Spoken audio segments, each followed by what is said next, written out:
So here, no, to understand the beginning of anything is very important because without it, you will certainly misunderstand the subject under study. So I do sa manuscript, no, it applies to stories, no, the movies you're watching, a book you're reading, and even someone's life. No? Pag hindi mo alam yung simula, mahirapan kang intindihin kung nasa stage ka na. No? So this is especially true in the study of men. Without understanding the beginning of man, we cannot understand his current situation. How then can we guide him about his future? So very critical talaga yung understanding of beginning.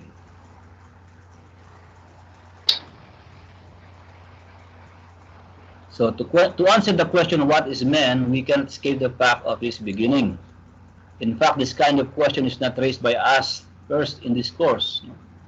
It was an old question raised by the psalmist in Psalm chapter 8, verse 4. No? This question, what is man, was first asked in the context of God's care for humanity. So if we look into ourselves and see our depravity, we would wonder why such a holy God spoken in the Bible would pay attention to us.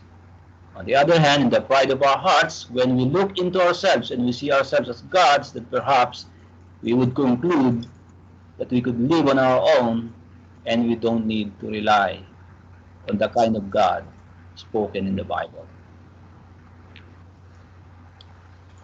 So as a review, what is anthropology and what is the difference between biblical anthropology and general anthropology?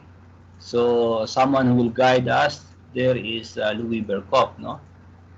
Sabi ni Louis Berkhof, anthropology is a combination of two Greek words, no? Anthropos and logos. So anthropos meaning man and logos meaning word or study.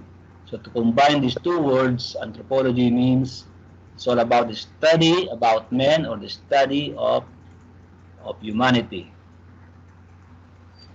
So in Systematic Theology by Louis Berkhof, this is how he differentiated general anthropology from biblical anthropology. No? For him, general anthropology talks about subjects like the society, culture, biology, and development of human beings. While on the other hand, biblical or theological anthropology is much narrower.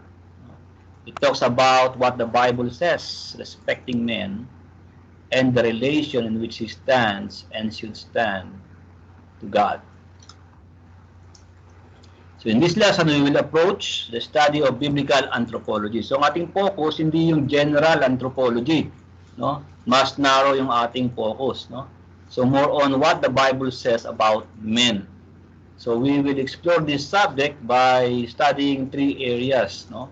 As already mentioned, the creation of humanity, the composition of human being, and then the character of God's covenant with humanity.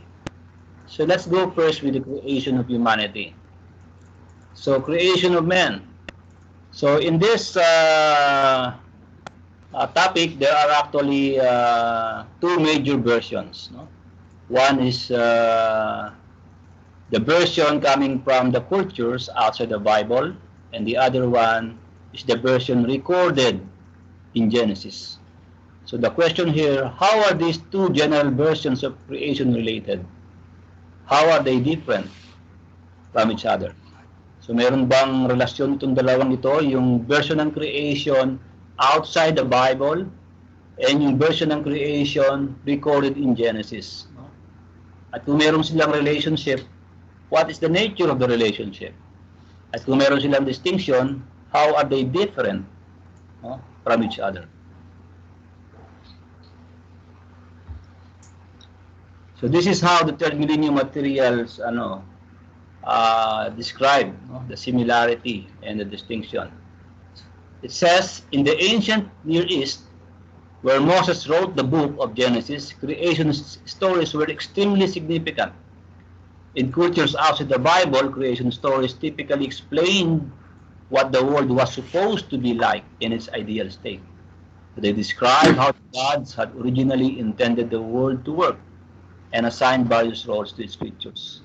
And Scripture uses creation accounts in similar ways. So in that sense, may similarity no, yung version ng creation outside of the Bible and yung version ng creation recorded in Genesis.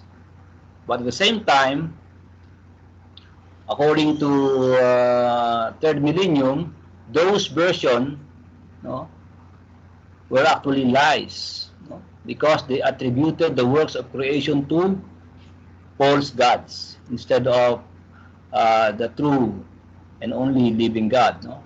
And they used their invented stories to promote improper social and political structures and to twist the relationship between humanity and other creatures. By contrast, the Bible relates the true story of creation. So meron two versions. So yung version outside of the Bible is actually a distortion, and then yung creation recorded in Genesis is the true story of creation. And in this story, it explains how humanity was actually designed to function within the world.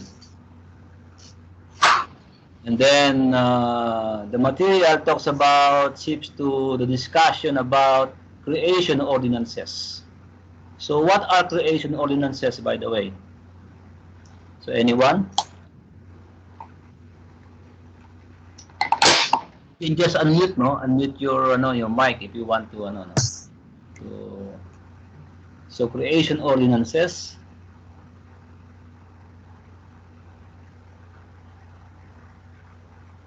So ang pinaka shortest definition niya is moral obligations based on creation. Or as the material defines it, moral requirements established by God's works of creation. So the basic assumption behind man's moral obligation to obey the creation ordinances, the idea that God's works are perfect. No? So yung work ng God, dahil siya yung pinaka sukatan, no? Measurement, no? So it's the standard, no? And therefore they are the standard for human behavior. In other words, the works of God are the norm, the rule that man has to obey. And what are examples of these creation ordinances? So here, no, in Genesis 1:28, we are commanded. So Adam and Eve were commanded, no, to be fruitful and multiply. So that's one example of creation ordinances. And also our obligation to keep the Sabbath day holy. It's a creation ordinances, no? So it is noted here that in Genesis chapter 2, verses 1 to 3, we are not explicitly commanded to rest every seventh day. So there is no explicit command, no? But it is implied in the command, no?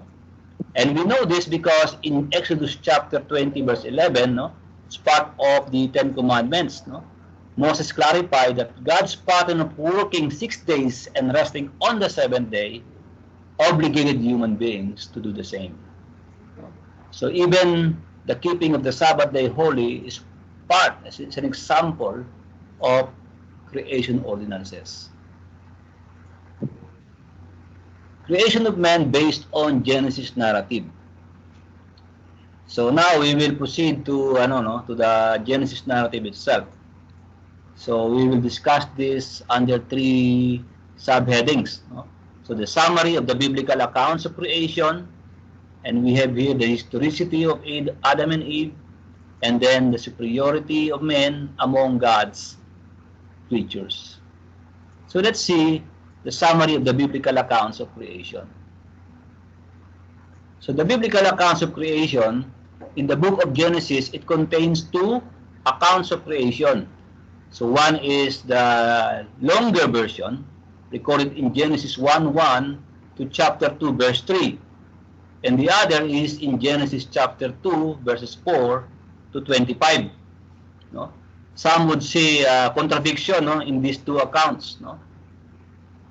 But for the third millennium organization, these 2 accounts give us a general picture of how and why God created us.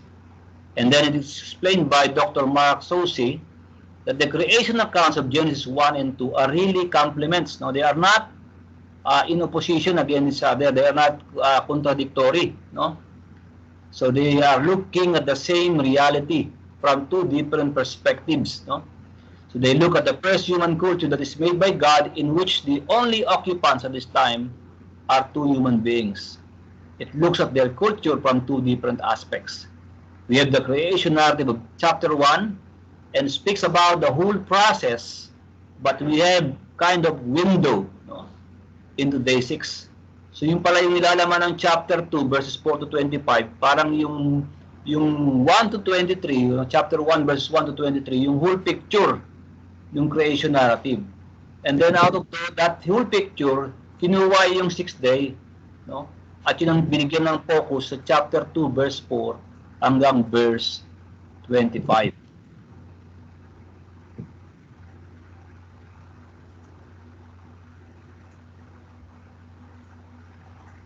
So in the first creation account in Genesis 1:2, we were told that the creation was originally formless and empty. Then in the rest of the chapter, we're told that God spent 6 days forming and filling the universe. So this is very, a very important insight. So ang original condition ng mundo, formless and empty. And then the following 6 days, ang ginawa ng Diyos, yung formlessness na yan, binigyan niya ng order, no? Nilagay niya ng form. And then yung emptiness na yan, nilagay niya ng laman, no? Convert niya into fullness. So during the first 3 days, he dealt with the fact that it was formless. So by giving shape to its various realms. On the first day, he separated the dark from the light. So that's a first kind of order or system, so to speak. On the second day, he formed the sky and atmosphere to separate the waters above from the waters below. So that's the second level. On the third day, he separated the dry land from the seas. So that those acts of separation is actually an act of giving form, no, to a formless original condition of the world. And then during the next 3 days, God dealt with the fact that creation was empty. So ito naman yung process ng filling na ginawa ng Diyos. So on the fourth day, he filled the light and darkness with heavenly bodies, so the sun and the stars. On the fifth day, he put birds in the sky and sea creatures in the ocean. On the sixth day, he filled the dry land with all sorts of animals, and he created human beings to rule over the entire creation on his behalf. Then we read in Genesis chapter 1, 27 to 28, that God created man in his own image. In the image of God, he created him, male and female, he created them. God blessed them and said to them, be fruitful and increase in number, fill the earth. So the same idea of filling. And subdue it. So may addition, not just to fill, but to subdue and to rule. No? So may addition. So from this narrative, it was deduced that humanity was clearly distinguished from the rest of creation. Kasi hindi lamang andun yung form at yung fullness, kundi mayroon pa ang idea ng ruling. No? So human beings were created in God's image and given authority over His creatures. So imagine the formlessness.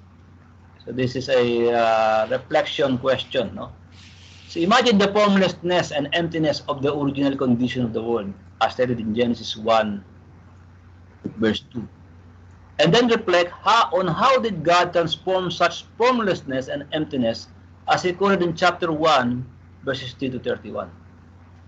So what comes to your mind as you reflect on this biblical truth?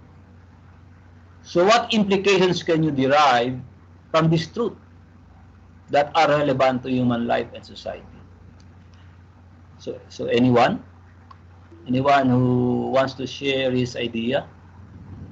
So this idea of from chaos, no, from formlessness to order, from emptiness to fullness. So in what way these ideas remain relevant, no, in our time, no, in our ministry, no, in gospel proclamation, in the ministry of the church, and even in the task of changing society.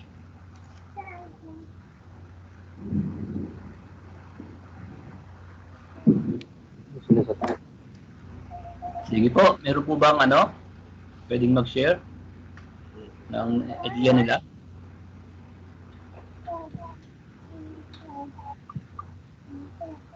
So kung babasihan natin yung creation, makikita natin na kung wala yung creative work of God, hindi lang yung buhay ng tao, hindi lang yung original condition of the world, no?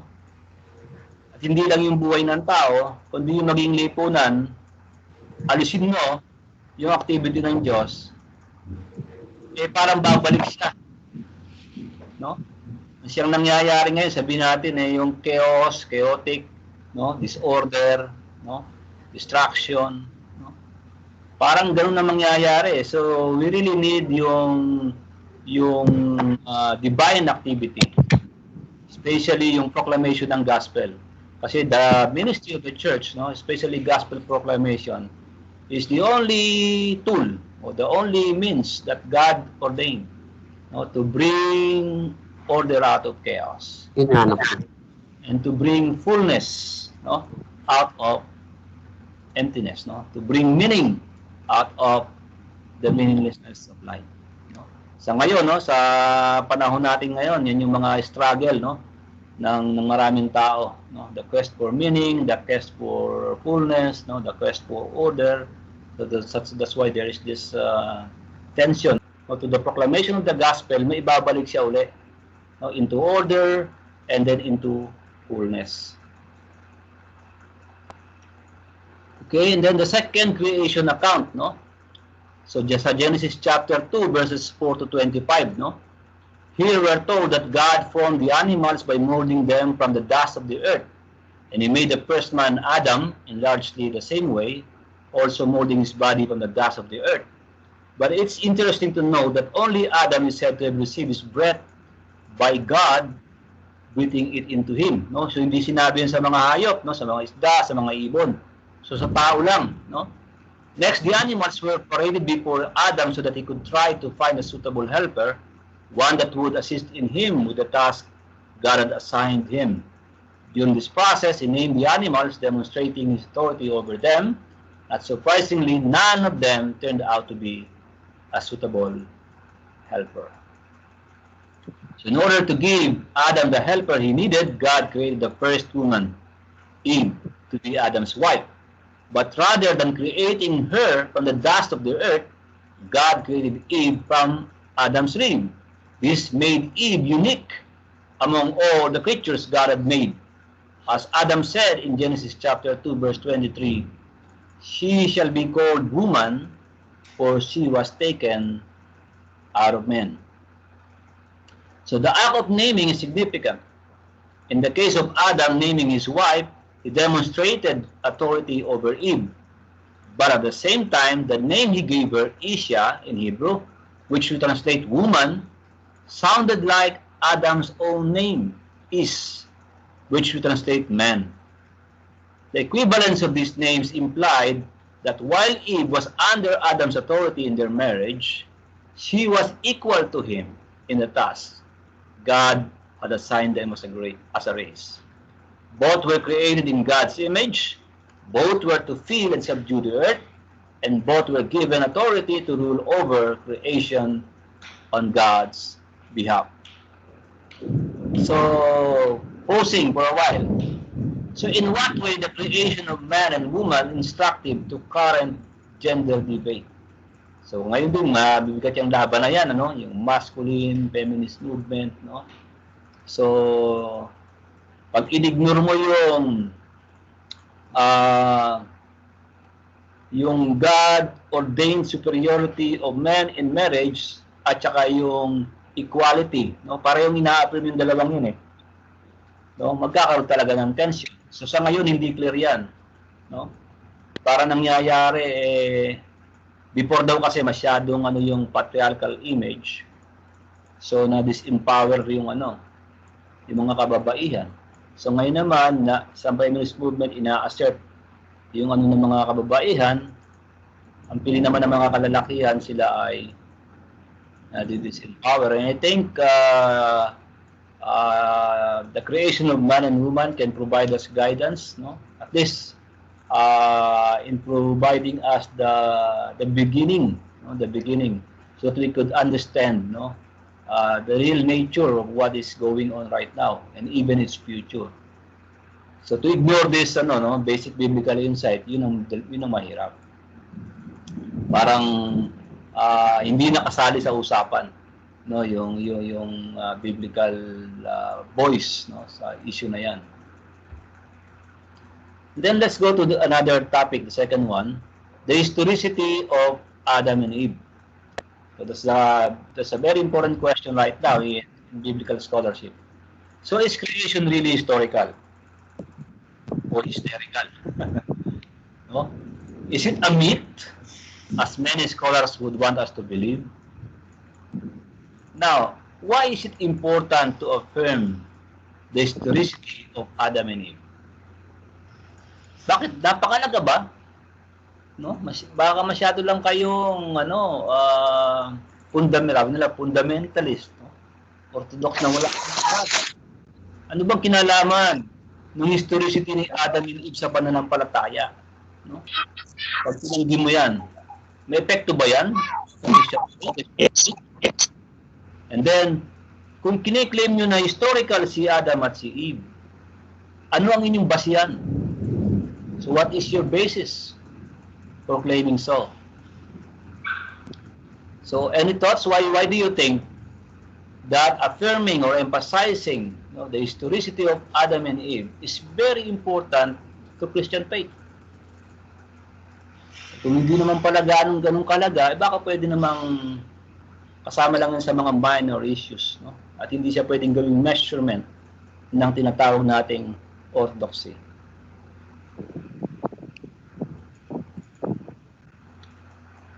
So the historicity of Adam and Eve is also under attack by modern scholars.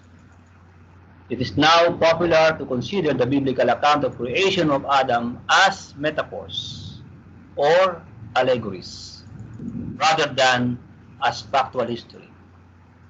I suspect that this kind of scholarship has become acceptable simply because of the creative ways of defining the terms metaphors and allegories. But as far as the Bible is concerned, it has a very different perspective. The Bible testifies in many other passages that Adam and Eve were real people, and that at the time of their creation they were the only human beings on the planet. But the story didn't stop there. They went on to produce real offspring, who eventually multiplied into the human race as we know it today. So Adam and Eve, according to Reverend Xiao Jun Fang, so it's already translated, no? Adam and Eve were historical people.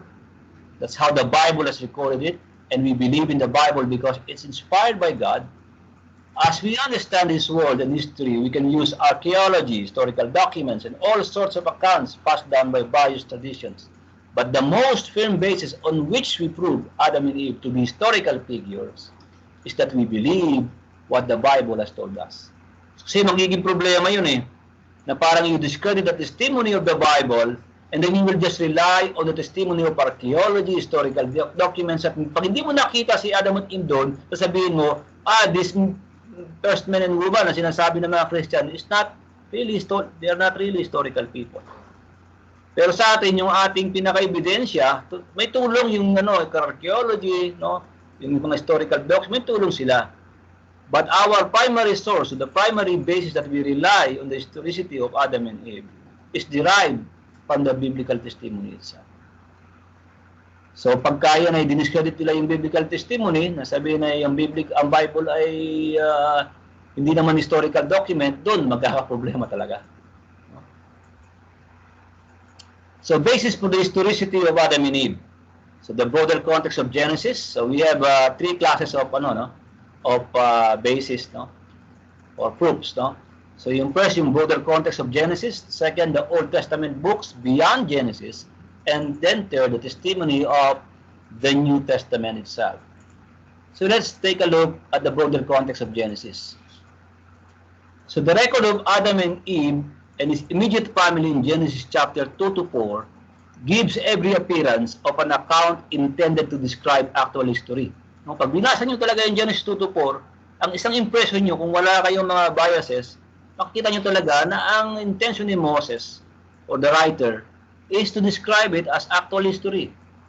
So some literary genres tend to be highly figurative and metaphoric, no, like poetry and parables. Pero hindi yan yung genre ng Genesis 2 to 4.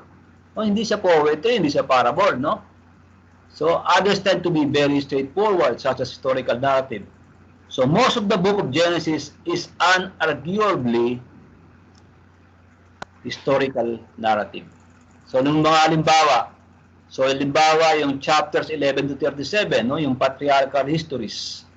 And then yung history ng later patriarchs, no, like Joseph, no, found in chapters 37 to 50. So from 11 to 50, purely historical talaga, no?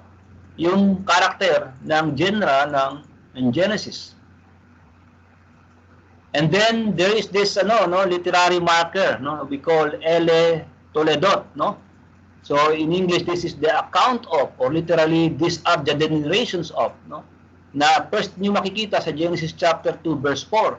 At yan ay paulit-ulit na binabanggit throughout the book, no? Na parang sinasabi na ito talaga ay isang historical document, no? So the same phrase you can check, no, sa descendants ni Adam sa chapter 5 verse 1, kay Noah, kay Shem, Terah, Ismael, Isaac, Esau, and Jacob. So the same literary marker you can find all throughout the book of Genesis. Moreover, Genesis gives biographical details about Adam's life, no? So sinabi ng Bible, nabuntis si Eva. So kung metaphor yun, allegory, no? Yun ay talagang isang historical event, no? At binanggit din yung talagang mga anak niya, no? Si Cain, si Abel, at si Seth. At sinabi rin kung gaano siya katagal na buhay, no? And then sinabi rin yung lifespan niya, no? Bagamat parang medyo mahirap paniwalaan sa ating panahon ngayon, no? Pero totoo yun nung panahon nila, no? Kaya lang sa paglaganap ng kasalanan, even yung lifespan ng tao din sa paglipas ng panahon ay lumiit o niksi. So in the light of the narrative literary form of these chapters, the generational formula that introduces them, and the details of Adam's life, we can be certain that Moses intended Genesis 2 to 4 to be read as history. In other words, he intended his readers to believe that Adam and Eve were real historical people. So kung audience niya rito, ito yung generation ni Moses, yung mga nag-migrate, no, from Egypt to the Promised Land. So yun yung kanyang purpose, no? Yun yung kanyang intention na ipakita si Adam and Eve are real historical people. How about other Old Testament books? So yung name ni Eve hindi nabanggit sa Bible, no, sa Old Testament. But Adam is mentioned twice. At sa dalawang occurrence na yon, makikita na si Adam talaga is a historical figure. So yung first text ay sa 1 Chronicles chapter 1 verse 1. So in that verse, Adam's name was listed, no, as the historical father of Seth. So this genealogy traces the generations from Adam to the time surrounding Israel and Judah's return from the Babylonian exile near the end of the 6th century BC. So for the returning exiles, an accurate historical genealogy was important because it helped them establish their proper roles and inheritances in the Promised Land. A genealogy based in myth wouldn't have accomplished this purpose and therefore wouldn't have been persuasive to the chronicler's original audience. Then another reference in Hosea chapter 6 verse 7. So it says here, like Adam, they have broken the covenant. They were unfaithful to me there. So the prophet Hosea was referring to his generation na nagbabiolate, no, ng covenant. Pero sinabi niya, kagaya din ni Adan na nagbiolate ng covenant, yung kanyang generation nagbabiolate din ng covenant. So this verse compares the sins of the historical people of Israel to the sin of Adam.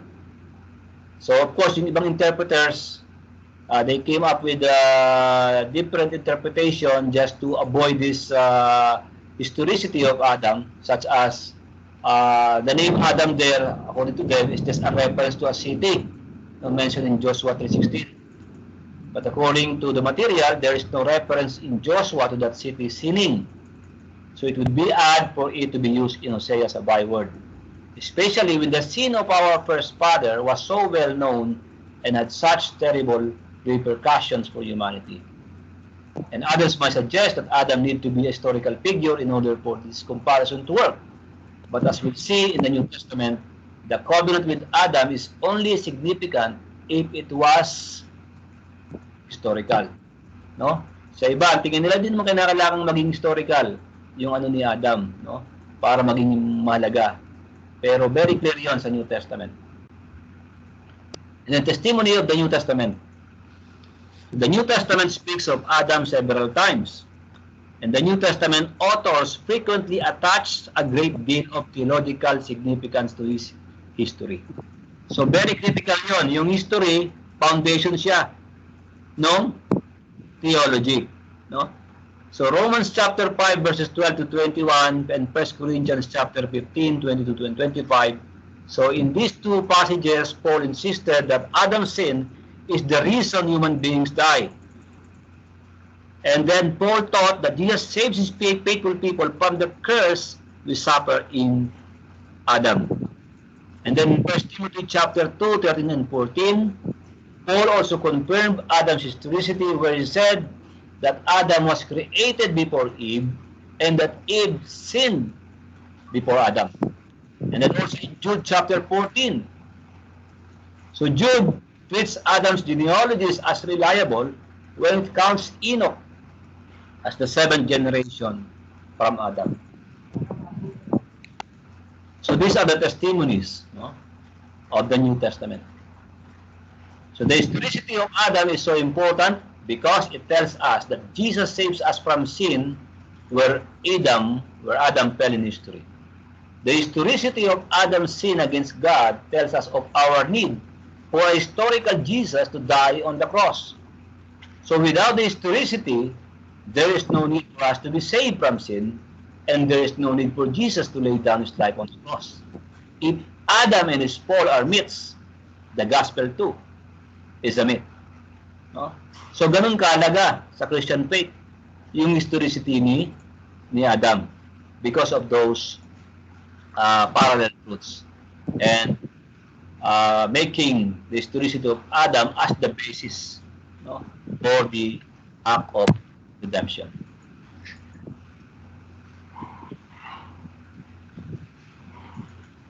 Ito yung conclusion ni Reverend Buyani Sindo. No? I think to reject the historicity of Adam and Eve has huge implications for what we believe that Jesus Christ came to do. So if Adam and Eve were simple myths of a story that was made up, there was no real historical Adam and Eve, it would seem really foolish of God to come and die for a myth that never actually existed. And I think by default, well, undermining also the historicity of Jesus Christ. Because when you read the Apostle Paul, for example, he always likes to use the metaphor that all died in Adam, but the new Adam, who is Jesus Christ, gives us life. So if Adam never really existed, should I trust the new Adam? That's the unavoidable implication of denying the historicity of Adam and Eve. So the third subsection under the discussion of the creation of man is the fact of man's superiority among God's creatures. So many today, due to evolutionary theories, no longer believe in the superiority of man over all creatures. So man is in the same category with animals. There is no distinction between humanity and animals. So ang tanging difference lamang between human beings and animals is primarily historical, explained by a few bits of DNA. And while this view may still recognize that human beings are mentally superior to animals, it denies the fundamental dignity we have as God's image and undermines our authority as creation's rightful rulers. So anong response ng mga evangelicals sa ganyang pananaw? So on one end of the spectrum, some of us believe that God created the world in 6 solar days, and many believe that Adam and Eve may have been created as few as 6,000 years ago. So ito yung sabihin natin historical orthodox stance. On the other end of the spectrum, some of us believe that creation took much longer and that Adam and Eve were created tens of thousands of years ago, if not more. And still others would attempt to reconcile the million or billions of years of diverse evolutionary theories with that of human creation. So doon na magkakaproblema. Okay, this is the second major division. I think let's pause for here a while here. So how does the Bible view the physical body and the immaterial part of men? How should it reflect in the way we treat both aspects of human composition? So paano ba tinitignan ng Biblia yung composition ng tao? At yung ganyang pananaw sa Bible, sa paanong paraan dapat yan maka-apekto sa atin, sa ating pagtrato, sa ating kaluluwa, at sa ating katawan. So the Bible speaks of a wide variety of language to describe the parts that constitute a human being. It talks about our bodies, flesh, hearts, mind, spirit, soul, and many other things. But throughout the centuries, theologians have generally agreed that all those parts can be summarized in terms of two things. A physical part, usually called our body, and an immaterial part, typically called our soul or spirit.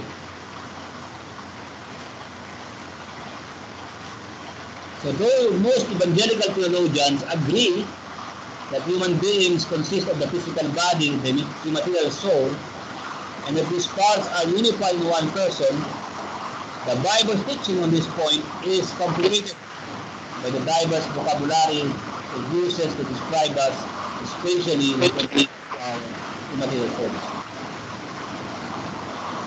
Umuulan ba din sa inyo? Hindi.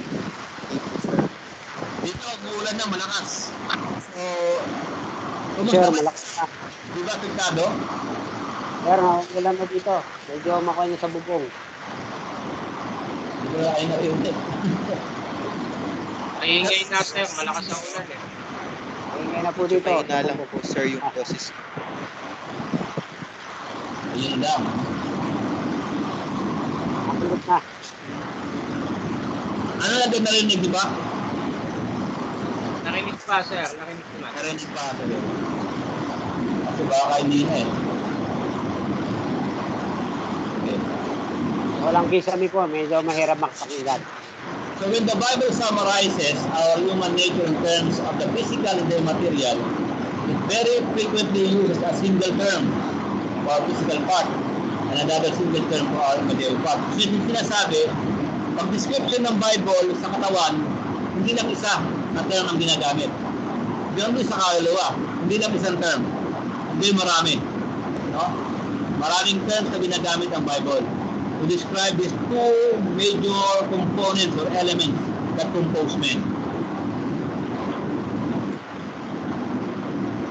So for example, in 2 Corinthians 7:1 says, "Let us purify ourselves of everything that contaminates body and spirit, perfecting holiness out of reverence for God." So in this verse, the Apostle Paul indicated that our human nature can be summarized in terms of two parts: physical body and immaterial soul. And we find similar constructions throughout the Bible. There are many passages here. No? Romans 8:10 until 1 Peter chapter 4, verse 6. So this is the conclusion of Dr. John Hammett.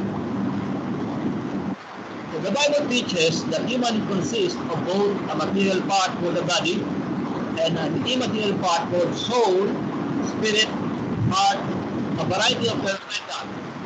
And all of these parts of human nature are essential and will be part of our initial nature, creation. And will eventually be a part of our nature in the resurrection. So eventually become only a soul or only a spirit. Eventually, the body will be resurrected. Kaya napakalaga ng body. No? Kasi mayroon na tawag na resurrection of the body. So both of these are parts of human nature that have both a present and a future significance. Physical body. So Scripture uses a number of terms to refer to the physical and material aspects of our human nature. So most frequently it is the word body. So for example, in Matthew chapter 10 verse 28, Jesus said, "Not be afraid of those who kill the body, but cannot kill the soul. Rather be afraid of the one who can destroy both soul and body in hell."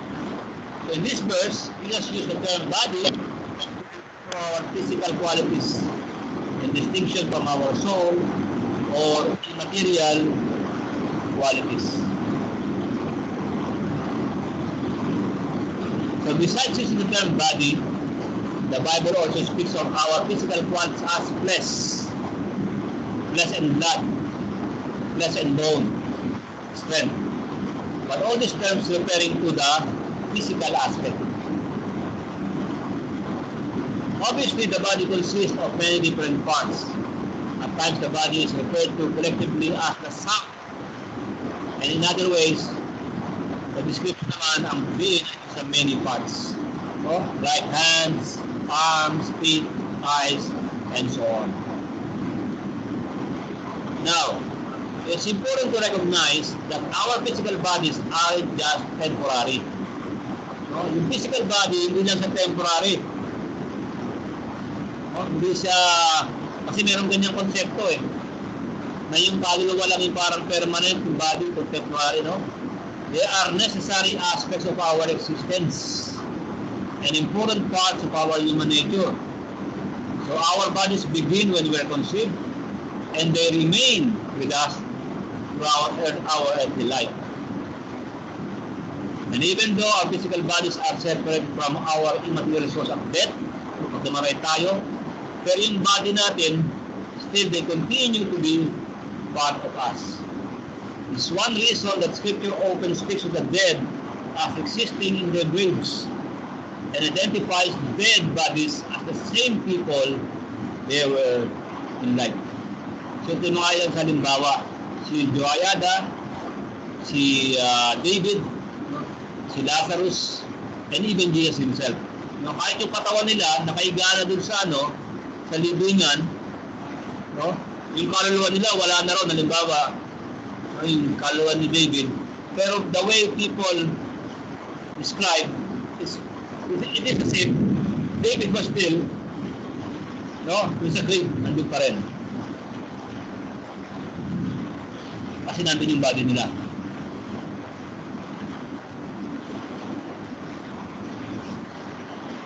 In the general resurrection at the end of the age, the body of every person that has ever died will be raised to face God's judgment.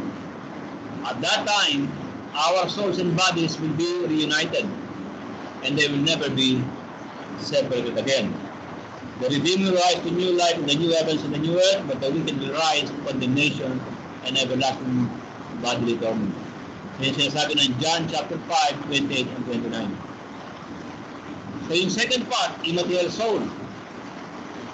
So living in an era where mental health is growing concern, how do you think is the biblical view of the human soul will help solve this problem? So meron ba kayong dyan? Any input, insight? Answering this question? Lalo ngayon, pandemic, lockdown. Maraming tao ngayon. Ito ang pinakapangunahing problema, mental health. Ngayon, sa paanong paraan na yung biblical view ng human soul ay makakatulong sa problem na ito, yung mental health.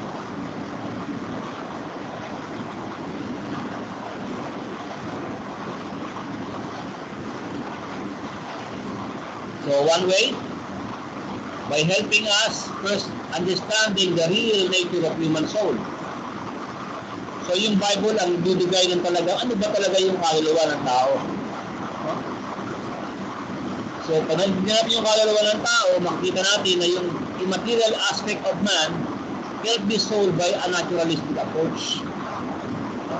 Parang iniisip yung human soul ay function lamang ng physical brain.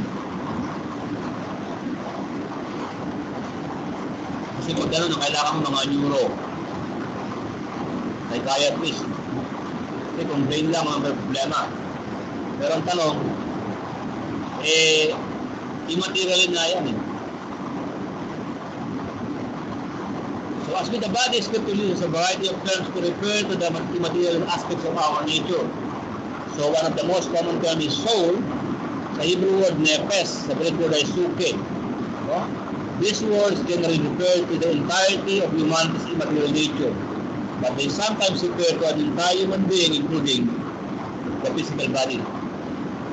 Halimbawa, Genesis chapter 2 verse 7, when God breathed the breath of life into Adam, Adam became a living soul or a nepes.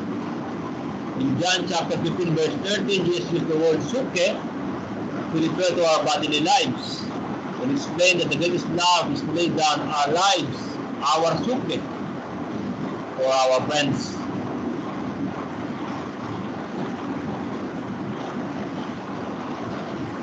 And another of the most common terms for our immaterial part is spirit.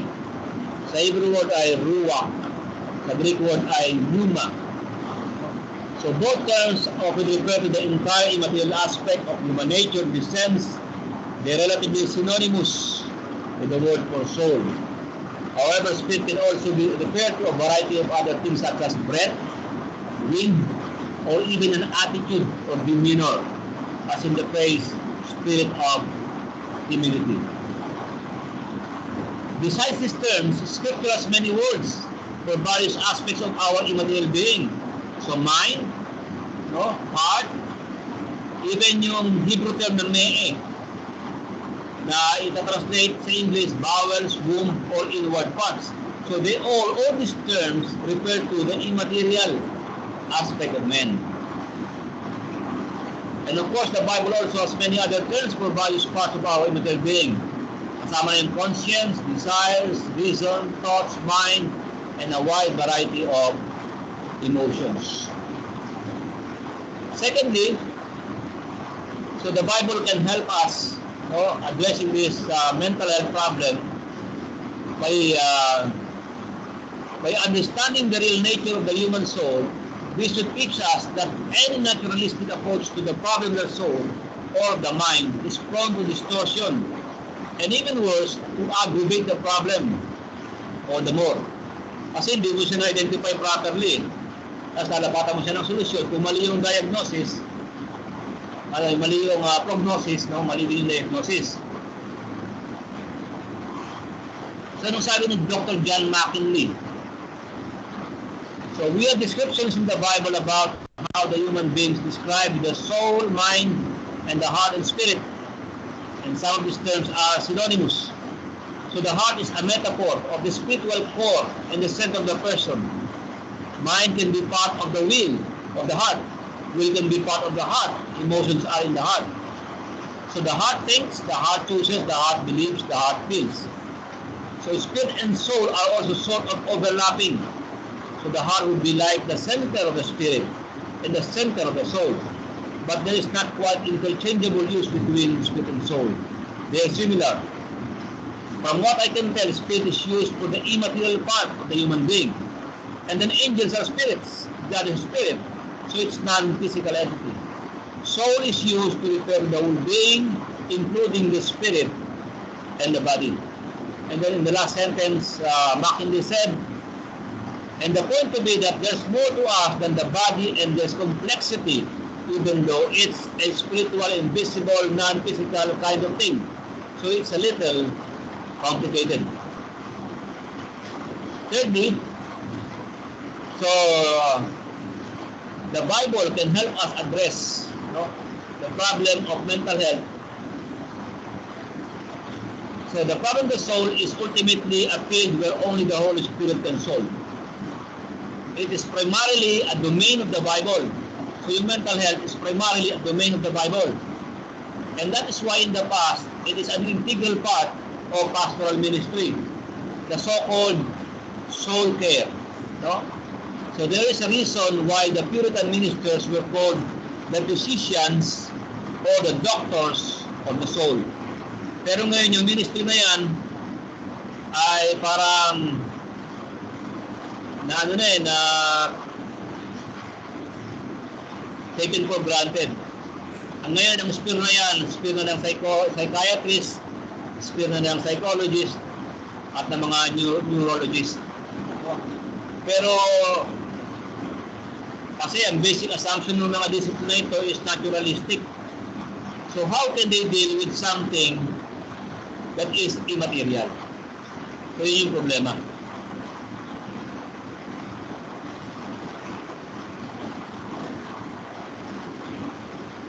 So, three related ideas concerning the immaterial aspect of men. Kung saan ba nanggaling yung kaluluwa? Ano ba ibig sabihin ng immortality ng kaluluwa? At pangatlo, ano yung trichotomy? Kasi meron dalawang general views regarding human composition. Yung traditional, yung general na accepted ay yung dichotomy. Pero merong alternative, yung tawag na trichotomy. So let's discuss first the origin. So the origin of the soul, meron dalawang view.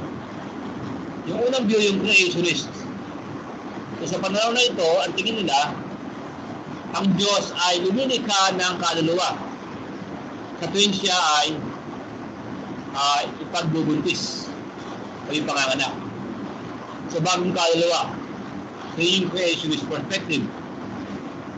Another view ay yung traditionist. Ang panahon naman na ito na yung kaluluwa ng tao namamana sa kanilang magulang. So in this view, the souls of our parents beget our souls in much the same way that their bodies beget our bodies.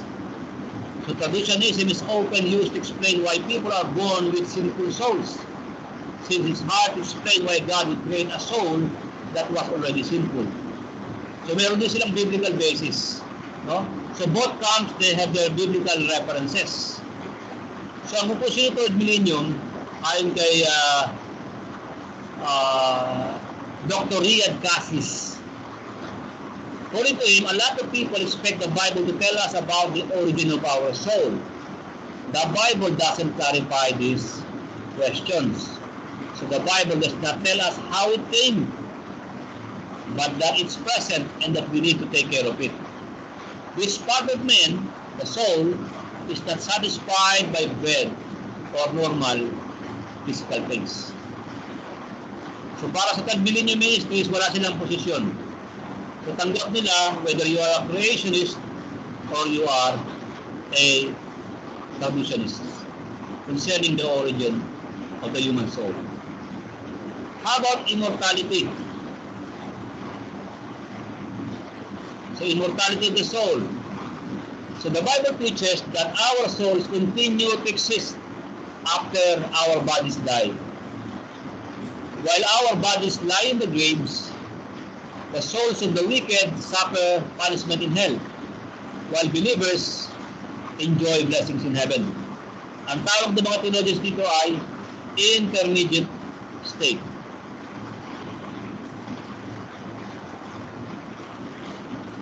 Sabi sa 2 Corinthians 5:8, to be away from the body is to be at home with the Lord.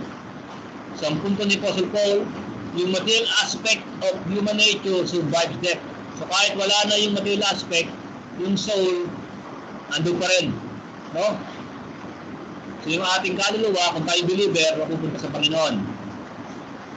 Pero hindi naman sa unbeliever, ang kanila namang kaluluwa will suffer in hell. So although hell is a place of death, it's important to recognize that death in Scripture isn't a matter of ceasing to exist. So, hindi po kayo namatay ka na, natapos ka na sa iyong existence.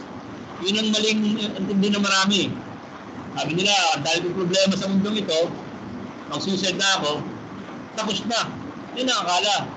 Pero pag namatay ka, hindi ibig sabihin tapos ka lang ng iyong existence. No? So from the perspective of punishment and blessing, the souls in hell are dead. But from the perspective of existence, those souls continue to exist forever. So hindi yun cessation ng existence. After the intermediate state of temporary punishment and blessing, our souls will be united with our bodies in the general resurrection. At that time, we'll go to our final permanent destination. And then yung trichotomy, so dito may mga evangelical theologians na naniniwala na ang composition ng tao ay nahad sa tatlo. So magkaiba yung kaluluwa sa espiritu. So body, soul, and spirit.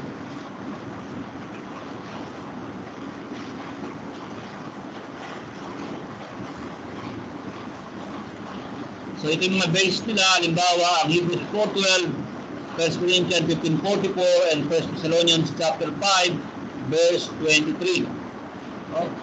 So para sa kanila, yung soul and spirit ay parang mayroong distinct, separate aspects sa immaterial. Nahahati pa yung immaterial into two compartments, two separate aspects, spirit and soul. And then the most popular distinction that they made is this. Our soul is typically identified with our lower immaterial function. Kagaya ng that animate na bibigyan ng buhay sa ating katawan and that create our desires and appetites. Yung spirit naman ay may kinalaman doon sa higher immaterial function. Ito yung may kinalaman sa communion with God. So again, the conclusion of Third Millennium Ministries, wala silang parang conclusive stance dito. So according to Dr. Rames Richard, both dichotomy and trichotomy have been discussed for a long time. At pareho yan, mayroong mga exegetical basis. So we shall not war over that, and it's not significant enough a question to hold one as orthodox and the other as heterodox. Hindi mo pwede ng questionin yung orthodoxy porque trichotomy siya o dichotomy siya. So, kumbaga, this is only a minor doctrinal differences.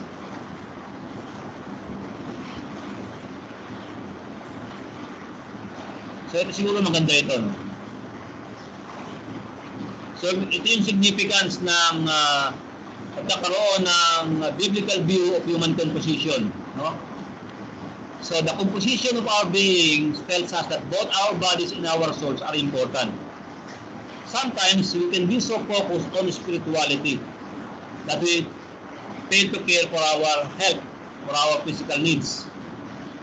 Sa kabilang banda naman, we emphasize yung physical life on earth, nakakalimutan naman natin yung ating spiritual development. But our composition as body-soul beings encourages us to recognize the importance and the interrelatedness of both. Kung talagang spiritual tayo, then we'll honor God with our bodies in the physical world and will care for the physical needs of others. And we truly seek to use our bodies to glorify God and do His work. It will produce a spiritual growth in our hearts and souls. So last part, covenant. Siguro dito medyo bibilisan natin So ito na yung last part, yung covenant. So ang term sa covenant sa Hebrew word ay brit. Sa Greek word ay diatheke. Okay. So itong idea ng covenant, ito ay practice na ng mga kingdoms sa ancient Near East. At sa mga kingdoms na yan, especially dun sa parang supreme nation at may mga vassal sila, meron tatlong parte lagi. Yung benevolence ng king, and then yung loyalty na kinakailangan, and then yung consequences kung sila ay magiging loyal or they will rebel. So yung tatlong element na yan ay makikita rin sa covenant. ng Diyos kay Adan. So ano ang basihan natin, anong biblical basis para masabi natin na si Adam mismo was under a covenant with God? Kasi sa, okay, balikan ko yung kanina. Sa Genesis 1 to 3, yung Hebrew word na berit ay hindi ginamit. No? At hindi rin ginamit na Greek word na diatheke. Kaya sabi ng ibang mga theologians, wala raw covenant between God and Adam. Pero very clear sa Bible na meron talagang covenant between God and Adam. So ano ang basihan? Una, yung relasyon ng Diyos kay Adam naglalaman ng three elements na matagpuan normally sa isang covenant. So, ang God was clearly a sovereign superior king over Adam. And then God appointed humanity as his vassal or servant kings. And then instructed them to rule. And then yung relationship ng God kay Adam, makikita yung three elements na yon. Yung benevolence ng Diyos, yung requirement ng loyalty, at yung consequences ng pagsunod at pagsuway ni Adam. Ikatlo, God's covenant relationship with Adam is assumed later in Genesis in the account of Noah. So sa Genesis chapter 6 verse 18, ang sabi ng Diyos kay Noah, I will establish my covenant with you. So yung word sa Hebrew na ginamit sa establish ay kum. Hindi ginamit yung karat. Kasi yung karat, ang idea niyan, you create out of nothing. No? You create a new covenant. Pero yung kum, you are confirming an existing covenant. So ang ginamit na word sa establish dito sa Hebrews 6:18 ay kum, hindi karat. So when God said that He would establish His covenant with Noah, He meant that He would confirm with Noah a covenant relationship that already existed. And God's relationship with Adam is the only relationship in Genesis that would appear to be in view here.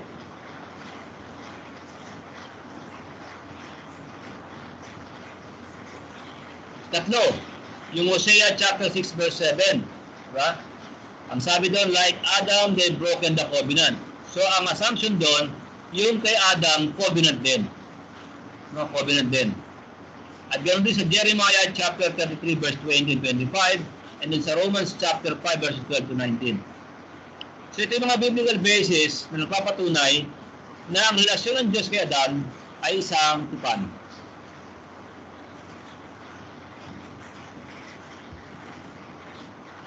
So other names used for Adamic covenant. So ito yung mga theologian, yung covenant ng Diyos kay Adan, iba-iba yung term na ginagamit nila. Covenant of life, covenant of creation, covenant of works. At dito yung mga short definition, bakit tinawag nilang covenant of life, creation, and covenant of works. And then, ito na yung three elements ng covenant. Yung divine benevolence, loyalty, and yung consequences. So sa paanong paraan pinakita ng Diyos yung kanyang benevolence kay Adan at kay Eva? Una, nilalang ng Diyos si Adan at si Eva sa kanyang image. So that's a demonstration of God's benevolence. Ikalawa, binigyan sila ng position of authority. So that's also a demonstration of God's benevolence. Ikatlo, God provided him shelter and sustenance. At ikaapat, kahit nahulog na sila sa kasalanan, ang Diyos na nag-provide pa rin ng way of redemption. So those things demonstrated God's benevolence to Adam and Eve.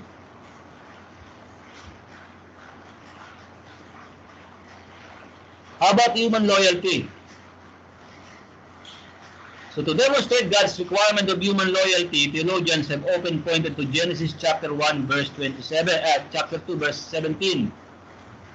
Theologians have different ways of describing these obligations, but many say that Adam received the full moral law from God, which was later summarized in the Ten Commandments. So wala pa yung Ten Commandments sa sa Eden, ha. Pero ayon sa mga theologians ay binigay na raw yun ng Diyos. Yung full moral law binigay na. And later on in the time of Moses, ito ay sinamarize sa Ten Commandments. So ito yung description ng Westminster Confession of Faith, chapter 19, sections 1 and 2. God gave to Adam a law, a covenant of works. It's a covenant of works, by which he bound him and all his posterity to personal, entire, exact, and perpetual obedience. This law after his fall continued to be a perfect rule of righteousness, and as such was delivered by God upon Mount Sinai in 10 commandments. So there are two types of human loyalty that God asks of men. Ano yung dalawang types na yon? To fulfill your priestly obligation and to fulfill your royal obligation. So hindi na binanggit pa rito yung nag-focus lang sa priest at royal. Hindi na binigyan ng pansin yung ng material yung prophetic obligation. Pero meron din yon, no? Meron din ganung obligation. So anong ibig sabihin ng to fulfill yung priestly obligation? So according to this material, so Adam's priestly role in the Garden of Eden is apparent both because the garden served as an earthly sanctuary. So mismo pala yung Eden, it was an earthly sanctuary, no? So bilang sanctuary, yung Garden of Eden was actually a precursor o the model of the pattern to the tabernacle and later to the temple. Maging daw yung mga equipments, no, doon sa tabernacle sa temple is actually a replica taken from the Garden of Eden. Halimbawa yung lampstand, no, it resembled the garden tree of life. Yung cherubim, no, ito yung mga cherubim na nagbabantay sa Garden of Eden. So kung ganon, si Adam at si Eve naman, they were precursors of the priests that ministered in those sacred buildings. So for example, God walked and talked with Adam and Eve in Genesis 3. And according to Leviticus 16, God later manifested His presence only to His high priest and only in the most holy place of the tabernacle and temple. The task Adam was assigned in the garden also point to his priestly work because they describe the same technical language. So yung gamit na lingwahe ng mga trabaho ng mga sacerdote sa tabernakulo, yung din yung lingwahe na ginamit to describe yung relationship ng God kay Adam and Eve. So halimbawa rito, no, Genesis 2:15. Yung ginamit na word dito sa the Lord God took the man and put him in the Garden of Eden to work it and take care of it. So yung Hebrew verbs na avad, meaning work, and shamar, take care. Ito ay mga ito yung mga technical phrase describing priestly work. So halimbawa Numbers chapter 3 verse 8. The Levites have to take care of the furnishings of the tent of meeting, fulfilling the obligations of the Israelites by doing the work of the tabernacle.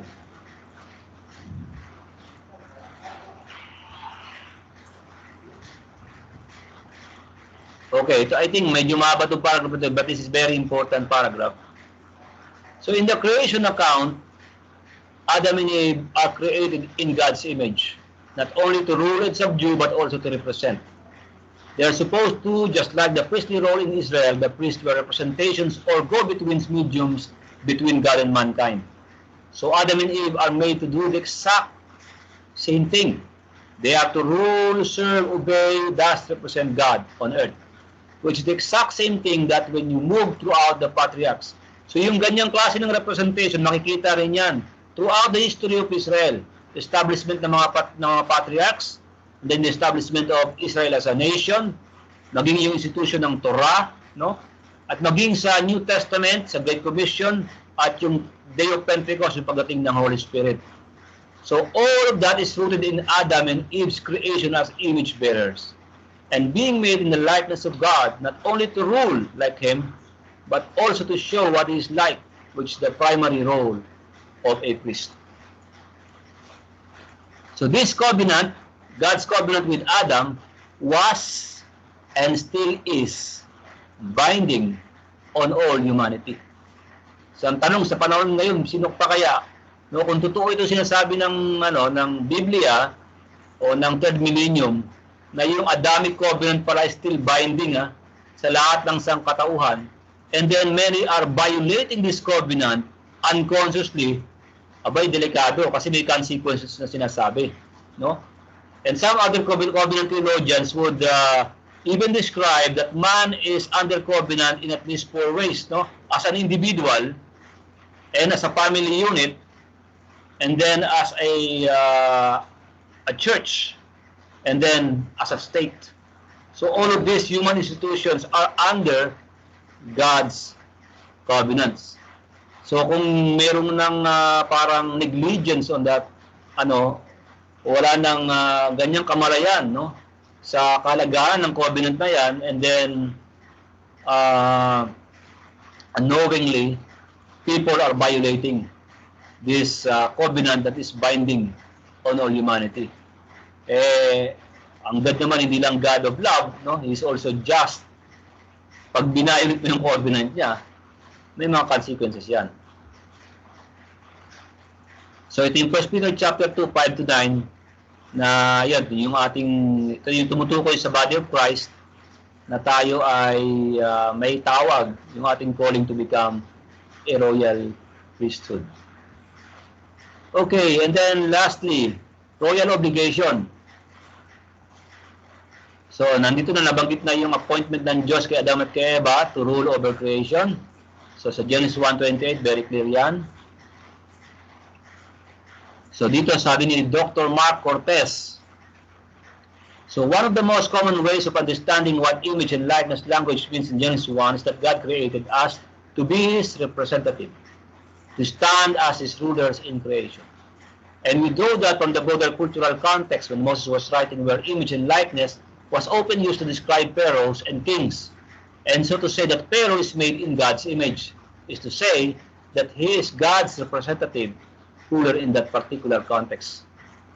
And that kind of royal task is part of what it means to be human, no? Part to be human.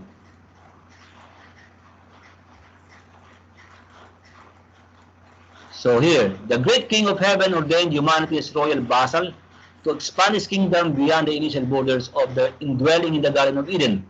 His goal was for them to multiply, spread out, care for the whole earth in the same way they cared for the garden.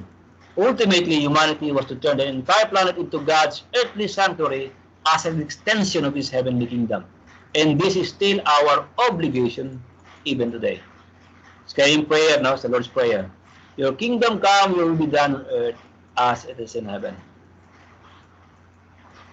So dito implication, we ought to view each of our vocation as aspects of the dominion that God has given us over the earth.